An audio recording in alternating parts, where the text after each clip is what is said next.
The next topic we shall be talking about is ethanol metabolism. All right, this is very, very exciting.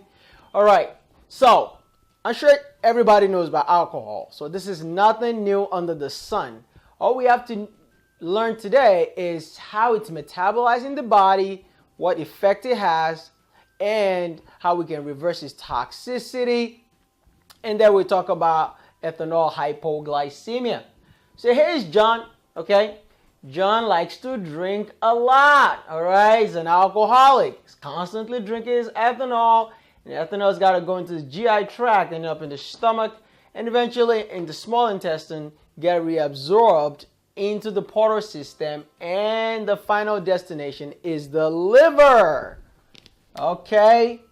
All right. So welcome to the factory where alcohol is metabolized.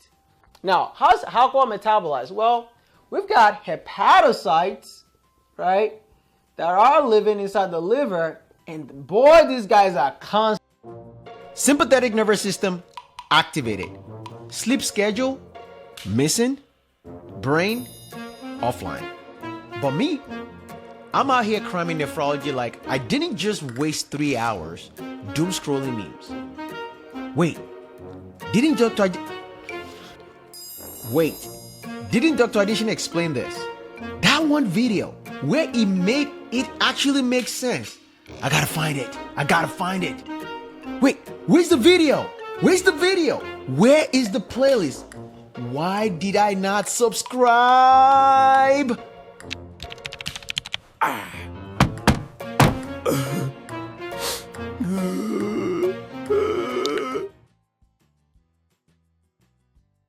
Constantly working, especially when you drink alcohol, you're basically getting them a lot of work to do. So let's start with ethanol, right?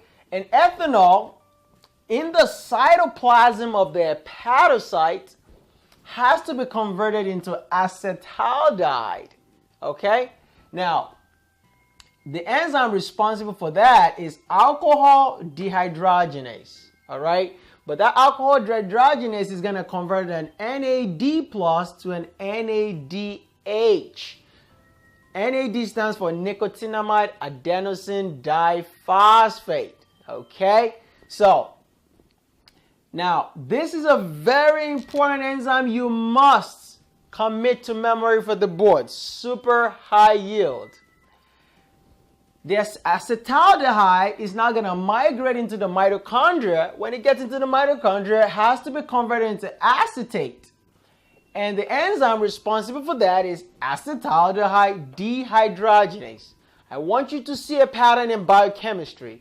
Whenever we want to name an enzyme, we're going to take whatever the substrate it's going to act on.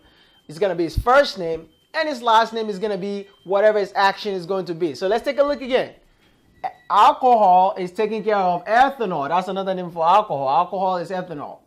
Dehydrogenase is going to dehydrogenase alcohol and turn it to an aldehyde. If you want to see a biochemistry, let's take a look at what the structure of alcohol looks like. CH3, CH2OH. All right? When it becomes an acetaldehyde, it becomes CH3, CHOH. Take a look. It used to look like this.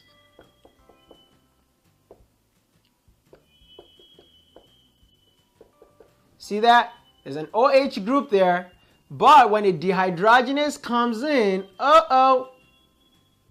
it's going to take away this hydrogen and take away this hydrogen, and all I have left is 2 double bonds to an O and H. That's just basic organic chemistry. So you actually see what the dehydrogenase is doing. You don't have to know that, but that's a more detailed explanation. And eventually, you form acetate, okay? Using acetaldehyde as the substrate, dehydrogenase is going to dehydrogenate this and convert it into acetate. That is how alcohol is metabolized. Now, this is the job of the liver hepatocytes, and the reaction that the alcohol dehydrogenase is performing undergoes something we call a zero order kinetics. So alcohol dehydrogenase actually metabolize alcohol at the same constant amount per unit time. So let's take a look at this graph. This is zero order kinetics, which basically say here's the plasma concentration of alcohol in the bloodstream. So you're drinking, drink your first cup, the second cup, the third cup, and this is time. So Jimmy's at the bar is drinking, and his alcohol dehydrogenase. Hey, real quick, before you continue watching your lectures, are you struggling with pharmacology? Do you hate mechanism of actions of drugs? Do you hate side effects? Do you not know how to memorize or know how to be able to use the right drug to treat conditions on your USMLE exam? Listen, I've got something special for you. Now, this is not for everyone, only students who are struggling with pharmacology.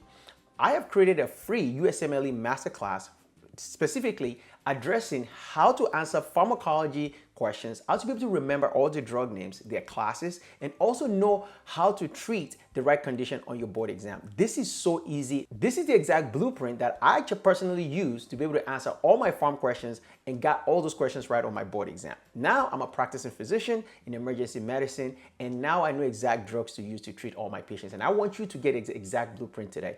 I have a free USMLE Pharmacology Masterclass where I'm going to be showing you those exact secrets that I personally use.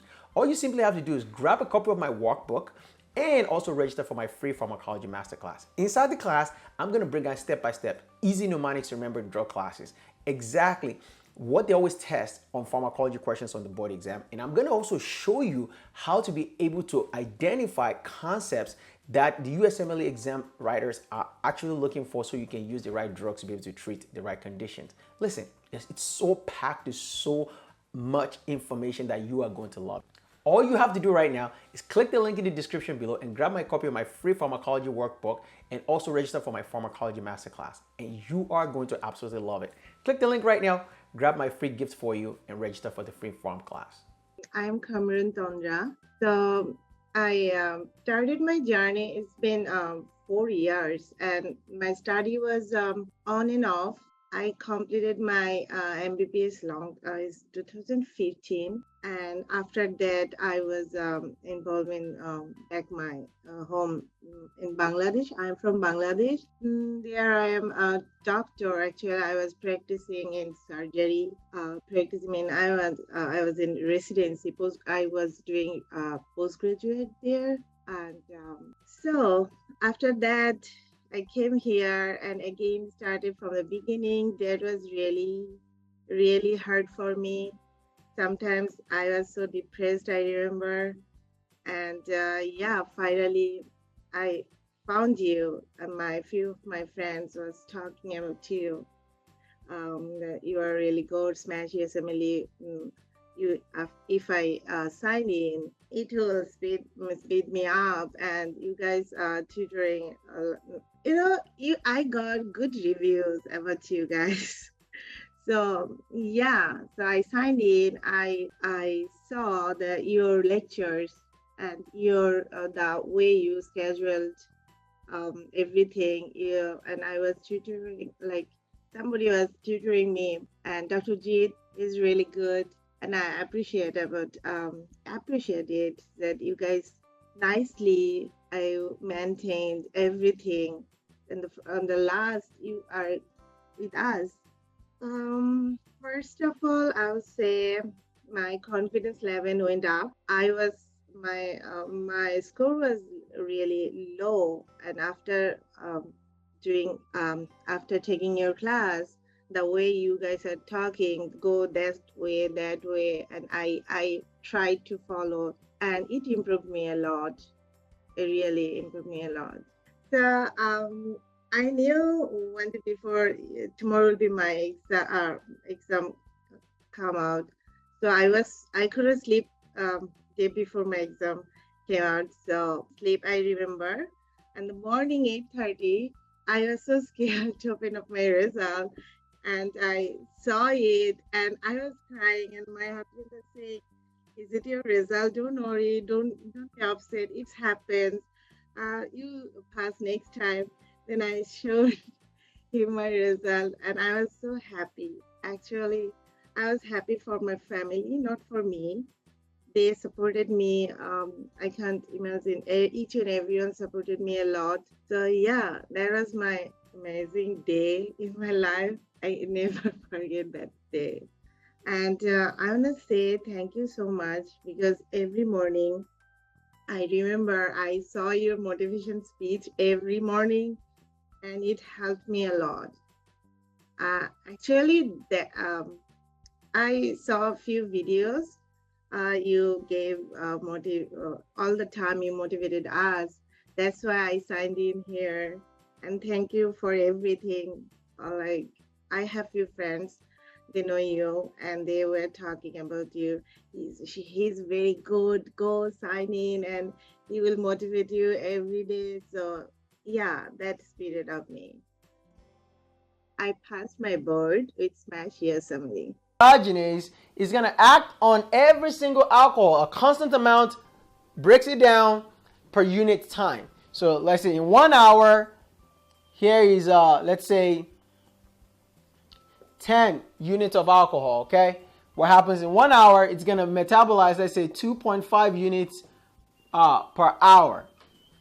That's will be the constant amount. And what will happen is at 2 hours again, it's going to metabolize another constant 2.5 units per hour. So every time the alcohol dehydrogenase is working, it's metabolizing a constant amount of the drug that's been eliminated per unit time, as you can see. And what happens is, look at the plasma concentration is dropping, see? So maybe it goes from 10 to 8 to 6 to 4 to 2. So what happens is maybe the alcohol concentration is about 100, which I'm just using 10 for example. Let's even use 100 and it drops down to 80, 60, 40, 20. That's why what happens is when people drink at the bar and they get behind the wheel and try to drive home and they get pulled by the cops and they do a breath analyzer test and you blow into the breath analyzer and the blood alcohol, the breath analyzer reads 100, they're like, oh, you are drunk. The reason is because the alcohol dehydrogenase has not metabolized enough of the alcohol to decrease that plasma concentration. So what happens is after 1 hour, and the alcohol dehydrogenase grabs another 2.5 units out of it. Let's say I'm just using 2.5 here. Let's like 20 and metabolizes it. 20, let's even use 20 units. So for easier sake, instead of 2.5, 20 units each per hour. That means it drops from 100 to 20, 80 to 60, but it's constantly doing that every hour. That is zero order kinetics. That's how alcohol dehydrogenase works. Okay? So also is the acetaldehyde dehydrogenase. So it's going to take some time for the alcohol to be broken down and basically the person becomes sober eventually. Now what you need to know is NAD plus is the limited reagent. It's a very limited reagent and we will see why in a minute. So if a patient is an alcoholic, and the boards love to test you on this, patients that are alcoholic, what is the drug of choice to prevent them from drinking alcohol? Well, this drug is known as fomepizole. Fomepizole.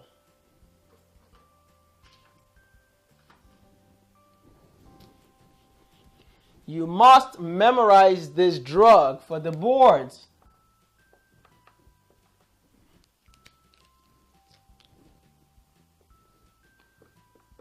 Fomepizole.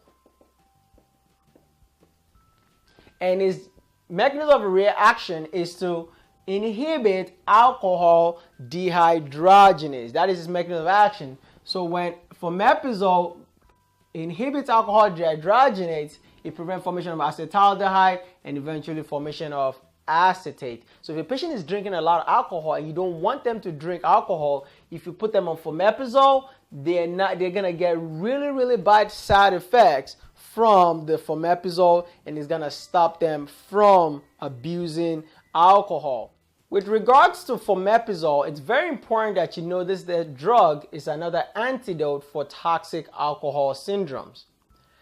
Chronic alcoholics often ingest other kind of alcohols because they don't have access to regular ethanol. So in this case, if a patient is taking or ingesting methanol, what they eventually form is formaldehyde and formic acid, but it's the same enzyme that metabolizes ethanol into acetaldehyde that converts methanol into formaldehyde, and that is alcohol dehydrogenase.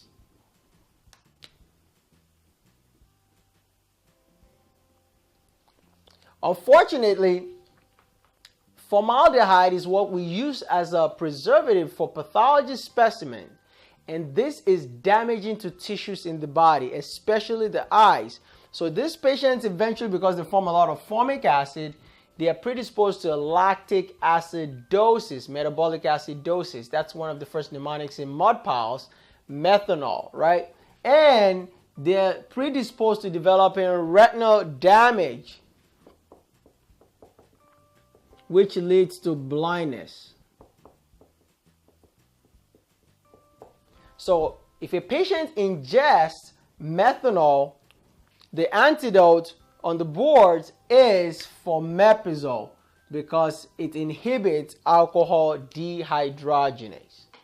Now, the next other toxic alcohol that patients can ingest is ethylene glycol. Okay? Now, ethylene glycol also uses the same enzyme, alcohol dehydrogenase, to form oxalic acid. Now, when patients ingest this, oxalic acid can form calcium oxalate stones inside the kidneys, leading to nephrotoxicity, and also because they form a lot of acid from the ethylene glycol, they develop acidosis.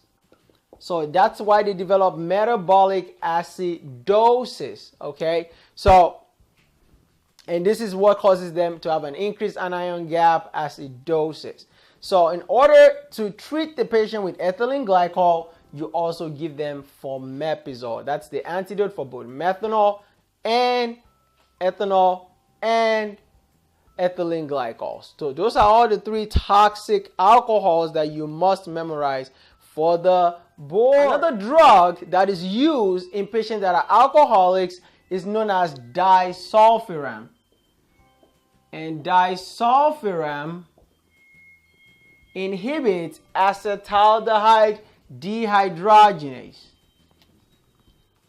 And what happens is when it inhibits acetaldehyde dehydrogenase, if a patient is an alcoholic that is drinking too much alcohol and you put them on disulfiram, it inhibits this enzyme and you get a backup of acetaldehyde. There's too much acetaldehyde in the bloodstream. This is what makes the patient develop hangover symptoms. They start to feel nauseous, vomiting, okay? And these are hangover symptoms because of the acetaldehyde buildup inside the body. So this drug is known as an anti-abuse drug, okay? To prevent patients from abusing alcohol. Now, let's talk about how patients that are alcoholics develop hypoglycemia. Hypoglycemia. So, first of all, patients that are chronic alcoholics tend not to eat because alcohol actually has a caloric content to it. Remember, it has a bunch of carbons in it? Those carbons are worth about 7 kilocalories. And the patients that are constantly drinking alcohol actually stop eating. But how did they develop? And that's how they become malnutrition, because they drink and drink and drink and drink. They want to get into withdrawals because they don't want to go into withdrawals. They keep drinking. So these patients can develop hypoglycemia. Let's see how ethanol causes hypoglycemia.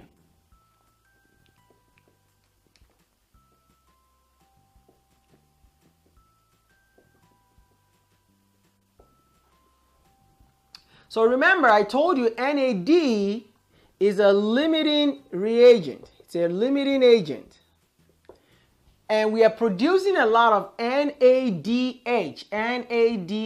because every time alcohol is being metabolized, we make a lot of NADH.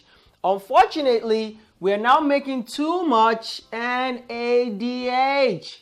Therefore, the ratio of NADH to NAD plus is super high. Now, why is that important? Well, when we go into hypoglycemia, there is two mechanisms by which our body helps us make glucose. We can either undergo gluconeogenesis, right, reverse glycolysis, and make new glucose so that the cells of the body can utilize it. But unfortunately, the pathway that also allows us to burn glucose gets inhibited. So what's that first pathway? Well, the glycolysis pathway goes down this way. Glycolysis, right? We take glucose, we turn it to glucose 6-phosphate, and it goes all the way down until glucose is made into pyruvate. Now, once we make pyruvate, normally pyruvate needs to be converted into acetyl coenzyme A, right? And eventually acetyl coenzyme A is supposed to go into the Krebs cycle to make us some NADs, H's that eventually are going to go and make ATP eventually in the electron transport chain and some FADH. But unfortunately, what happens to patients that have developed ethanol-induced hypoglycemia is they shunt pyruvate into lactate. Now, the reason for that is because they have so much NADH, and that NADH has to be used up to form NAD+. So we end up, because of too much NADH, we undergo anaerobic metabolism, having decreased amount of ATP, because we only make 2 ATPs, and you force pyruvate to be able to form lactate. Now, the other issue is during gluconeogenesis, in patients that are supposed to undergo gluconeogenesis, there are a separate pathway for gluconeogenesis. And for gluconeogenesis, normally, inside the mitochondria, pyruvate, this same pyruvate, supposed to be converted into oxaloacetate.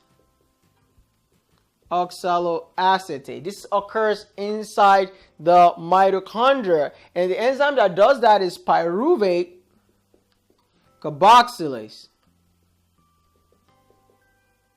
Okay, so that oxaloacetate can be made inside the mitochondria. Now, this oxaloacetate gets shipped into the cytosol, into the cytoplasm, and has to be converted into a phosphoenol pyruvate.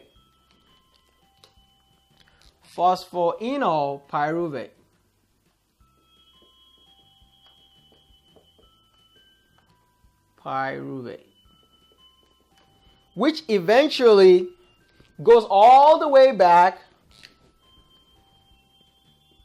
to form glucose through the gluconeogenesis pathway. It reverses all the way back until you get a glucose, and then glucose released to the rest of the body. Now, here's the problem. This oxaloacetate cannot actually be formed into phosphoenol pyruvate. The reason is because oxaloacetate is actually forced to form malate. Oxaloacetate is forced to form malate instead. It's kind of like the reverse of the Krebs cycle. So oxaloacetate, the reason is because we have so much NADH, and this NADH is converted back into NAD+. Remember, there's too much NADH, and this NAD+ is being formed because oxaloacetate is being shunted to form malate, which is reversed inside the Krebs cycle. So what happens eventually is this ethanol metabolism, eventually, which is happening inside the liver, causes the diversion of pyruvate to lactate, and also oxaloacetate to malate. So all the oxaloacetate are supposed to go into form phosphoenol pyruvate, eventually to form glucose through the gluconeogenesis pathway is now forced to form malate, so we cannot make any glucose. So therefore, we don't have any glucose. We're forming a lot of lactate here, and the patient becomes hypoglycemic. Also, this pathway eventually forces the formation of fatty acid synthesis inside the liver. So the patients end up making a lot of fatty acids, and this is what causes the fatty acid chain, fatty change inside patients that have alcoholic fatty liver. This is known as hepatocellular steatosis.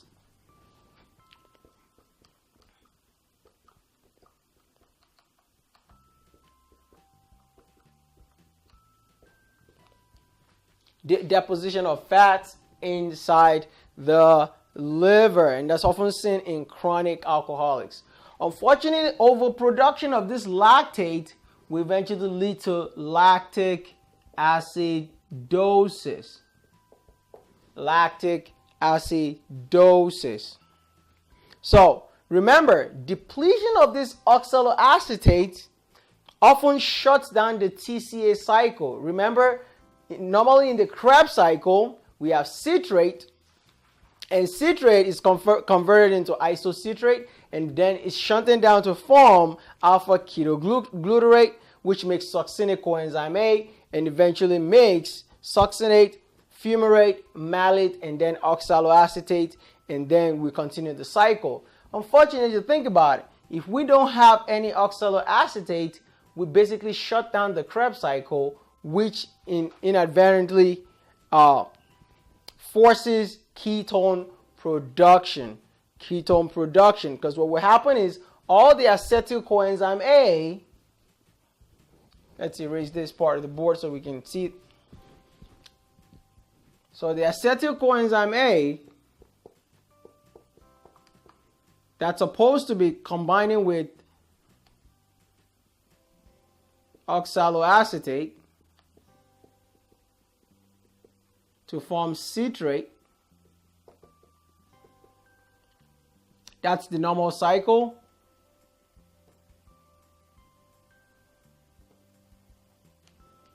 Since there's no oxaloacetate and all we have is all this acetyl coenzyme A, acetyl coenzyme A is going to be used to make fatty acids.